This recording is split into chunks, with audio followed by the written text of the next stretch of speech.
Đây là Museum 911, cái nơi mà bị tấn công vào cái tháng 9, 9/11 gì đó, 9/11, tháng 9/11, cây 9/11 cái tòa bị dội bom đó quý vị. Helen trở lại New York vào ngày tháng 9, 29 năm 2022. Sau khi 20 năm về trước Helen có đi tới đây, mà bây giờ 20 năm sau mới đi thăm viếng New York lại đó quý vị.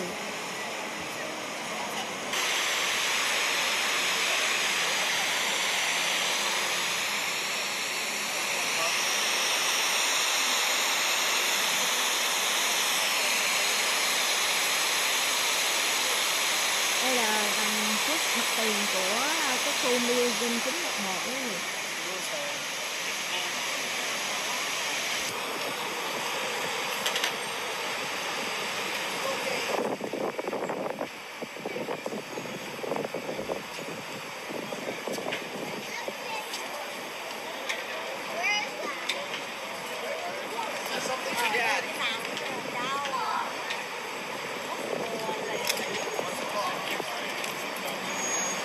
Anh quay trẻ em nè.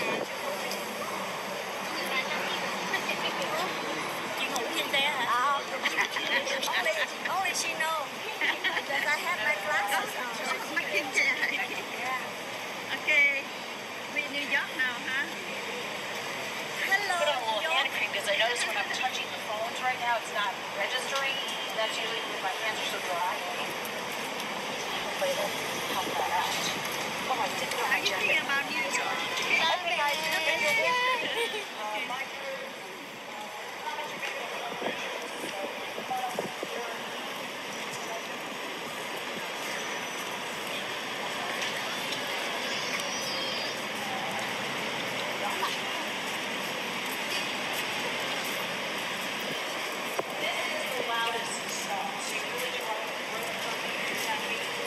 20 năm trước thì Helen đi có quay nhiều phim lắm, nhưng mà bỏ ở trong cái gọi là slide.com đó quý vị. Rồi tự dưng cái app đó nó biến mất, là mình mất biết bao nhiêu kỷ niệm phim ảnh đi ở Việt Nam cái thời xa xưa, đi Mũi Né, Nha Trang, đồ đủ thứ nơi nha quý vị, 20 năm về trước. Bỏ vô cái gọi là slide.com đó, bây giờ mình mất luôn à, không có tìm được mấy cái hình ảnh đó nữa. And nobody had more money than the Rockefellers. If John D. free to go to a food truck. There is also some fast food. There's a Burger King. There's some pizza joints. My third food Đi that I think trip lúc everybody should này eat rất while là they're bất here in New York tiện, phải City đi is theo pizza cái người slices. tour nó I'm not dài, talking about where you go to one of the original không có được coal-fired cái gì, oven chỉ phải đi places, ra sit xếp down hàng, with a nó biểu table, vô đâu mình mới được vô, tablecloth không có tự and do all gì that, hết. order a pie. That's great, fantastic, but it's not the New York experience. New York experience is to go into a little tiny joint, get a couple slices, stand on the sidewalk, and eat it while you're there. You guys are all New Yorkers as of today. If you do decide to get some pizza, please. No one eats pizza here with a knife and fork. Sorry, Chicago. No. We take those big slices, we fold them in half lengthwise. Delicious. New York nó gần với New Where I'm Jersey gonna với lại cái recommend gì you đó. might want to consider is World Trade Center number 4. We're going to be parked right by the front doors there. If you go in the doors and down the escalator, there's a great food court. Lots of choices for you. I have them listed out on your handout for lunch. Okay. If you want to do a restroom, when you get down to the food court, there's some stairs down or an escalator down. The restroom is down below the food court. Or when you enter in the door, instead of going down the escalator in front of you to the food court, go up the escalator on the other side. Get the top of the escalator, make a right, and down the hall on the left, the restroom. I'm going to be able to give you guys... Ở đây là khu Museum 911 nữa đó quý vị.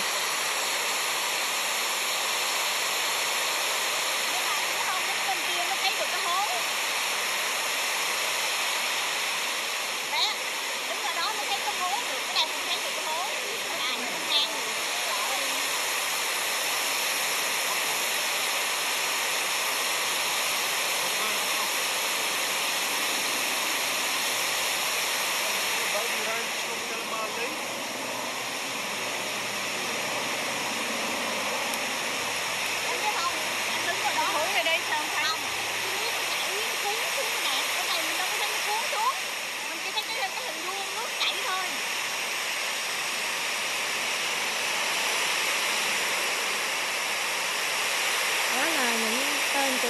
bị chết ở trong tòa nhà đó quý vị. Thì đó mình lên nó lại là đi em muốn xem hình.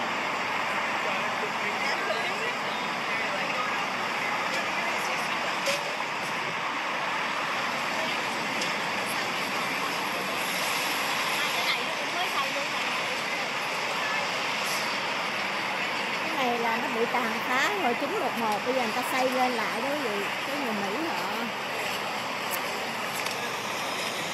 thông minh và họ giàu có.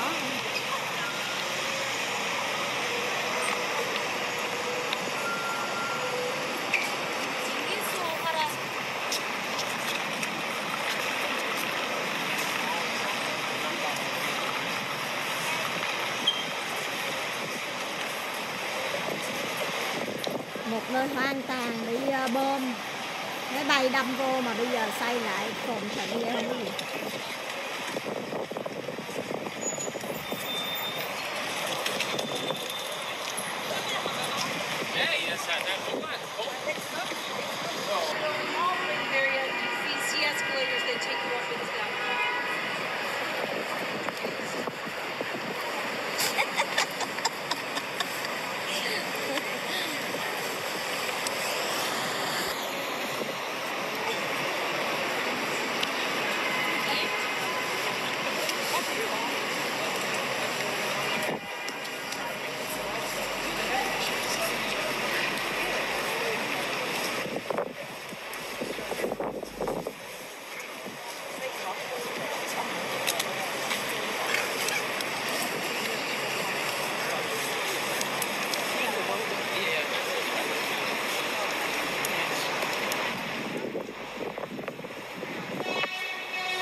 Northwest over there.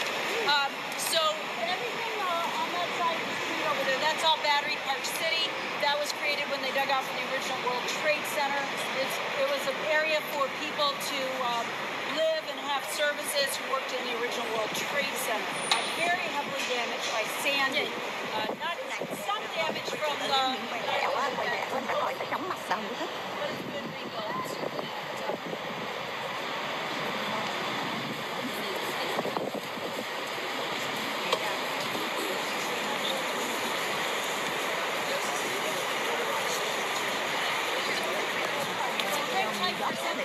Guys, I'm going to talk about the memorial, and I talk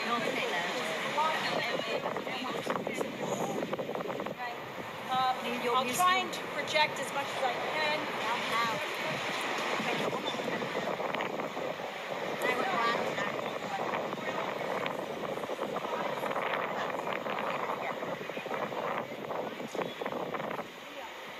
A couple quick things about this museum. Number one, you need 3 hours to see it. It's huge. Number two, it's heartbreaking. Make sure you self-assess before you bunk down your money to see it. Because a lot of people get in there, they don't want to. So that's number one. Second item on the memorial is 441 swamp oil trees. Every single tree you see is planted in memory of a first responder who lost their lives on 9/11. We lost 441 fire, EMS, and police officers. And the trees are the trees are planted in straight rows.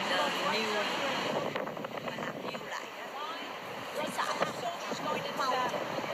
But if you stand in the middle of the memorial and you look around you, the trees are beautiful.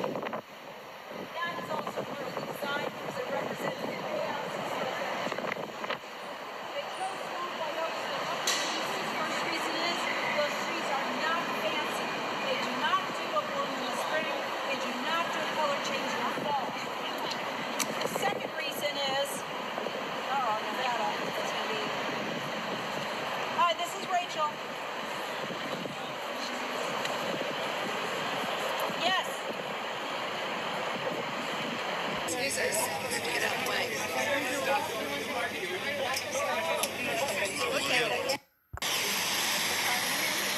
Bây giờ đi qua cái tour lên cái tàu coi nữ thần tự do cái tượng. cái tượng của nữ thần tự do biểu hiện ở New York đó quý vị.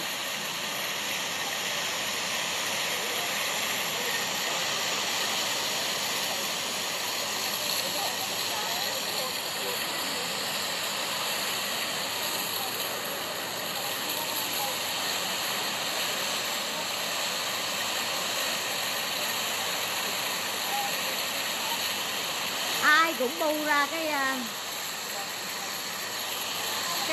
vành, cái lan can của tàu để mà quay cái hình nữ hoàng tự do đó, thành ra mình nhỏ con rồi Mỹ nó cao lớn không à, mình đâu có quay được gần, mình đã đứng sau lưng rồi mình đưa cái phone mình quay đó, cái bè tẹo tẹo à, không có thấy rõ cảnh gì hết.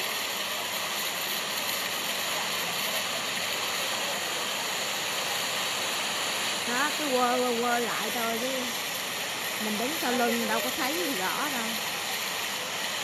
Đây nè cái tượng này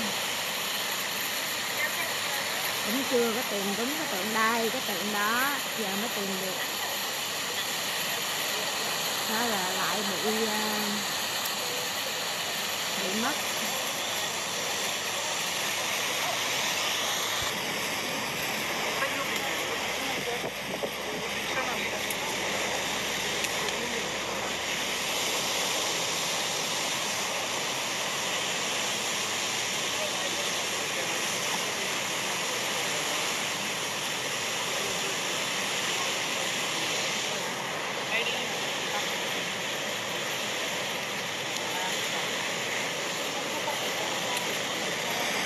Người nào cũng to lớn đứng trước cái lan can tàu rồi mình đâu có chỗ đâu mà mình quay, thấy xa xa không có thấy được cái gì đâu.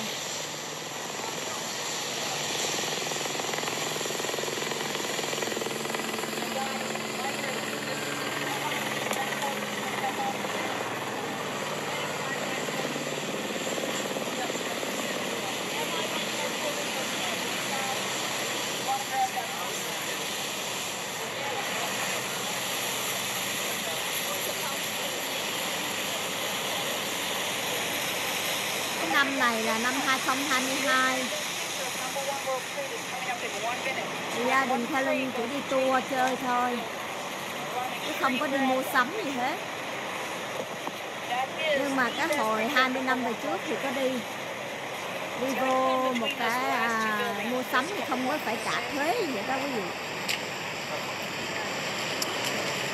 Mua quần, mua áo, Helen nhớ cái tiệm H&M ở New York đó, bự lắm. Thì tại lúc đó con mình nó còn nhỏ, nó thích bận quần áo trong đó. Nó vô nó gom quần jean, áo sơ mi, cả vali về, có tốn không bạc thuế nào đâu. Giá cái quần bao nhiêu là trả bao nhiêu, áo bao nhiêu là trả bao nhiêu đâu quý vị. Đó là 20 năm về trước, còn bây giờ thì Helen không biết đâu. Cái này đi chơi, năm ngoái đi chơi thôi, đi ăn đi uống thôi. Mình cũng không có trả tiền. Tại vì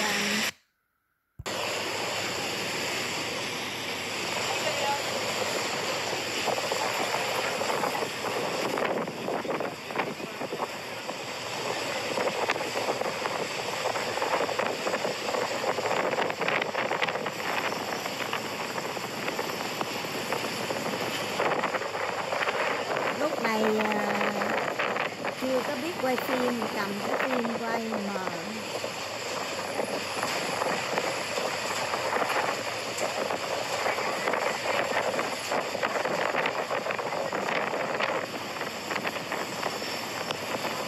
Cầm cái phim, cầm cái phone đứng lên vertical nó ra nhỏ xíu cái màn hình, phải cầm ngang là horizontal thì nó mới full screen cái màn hình, nó mới chiếu được nguyên cái màn hình.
này là Kellen đi qua New York, xong rồi bay qua Việt Nam luôn, tại vì lúc này là ông xã ở Việt Nam trước rồi. Kellen đi New York chơi xong rồi bay qua Việt Nam, ở đây 6 tháng. Pretty quickly after this, okay? The reason is we don't have time for everybody to get it. And so if one person gets it, guess what happens? Anger and jealousy to you and to me. It's my fault because I didn't let everybody get it. So please don't. We will be giving out waters when we get back on the bus, all right? Don't go looking for the bathrooms either because I will help you find them. So everybody hop out, grab some photos. I'll be out right behind you. And we're just going to put on some chapstick and some hand cream. It's not easy, okay? And the bus doesn't stay here. He's got to move. So this is the stop. Trong đẹp lắm mấy chị có vô coi. Yeah, no, she'll make it. Hiện sách mấy người ở đây. Can she go down a set of stairs? If I give you extra time, you can get down them. Okay, that's what I'll do. There'll be a certain point where I'll send you guys off to the restroom. It's the only place where we've got one flight of stairs. There is an elevator there, but it takes you to the wrong place. So,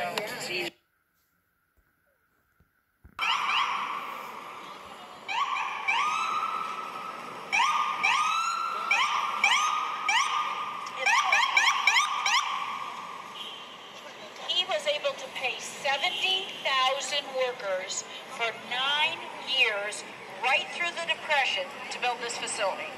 This is 19 buildings built on 2.5 full city blocks, and includes a city underneath that's called the Rockefeller Concourse. The entire thing is done in classic Art Deco. So if you look at that building, you see the difference between that and the Ghostbusters building, between classic and zigzag Art Deco. And the entire thing is filled with beautiful Art Deco art. This is one of the more famous pieces. This is Atlas Holding Up the Sky by the artist Lee Lowry. So what is Atlas? He's a type considered a false god by the Greek and Roman gods. And what does Rockefeller do in the early 30s? He puts an enormous statue of a false god where? Right across from the front doors of the home of the one true God of the Catholic Church. Này ta đang làm việc hay ta đây không? Đang làm việc. Đang làm việc cũng là đang.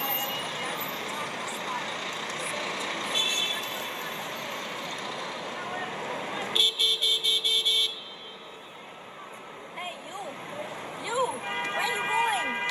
Tell me, where you going?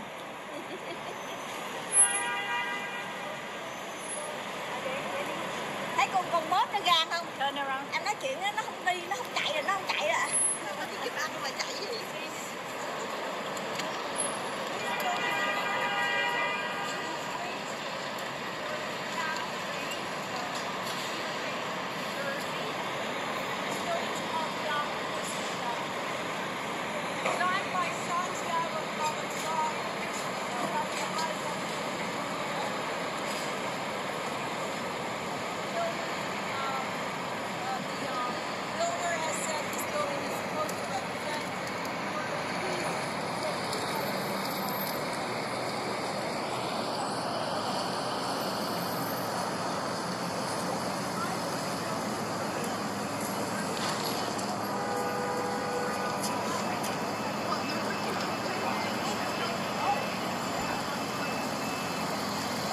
Street and you're walking the same way the cars are going.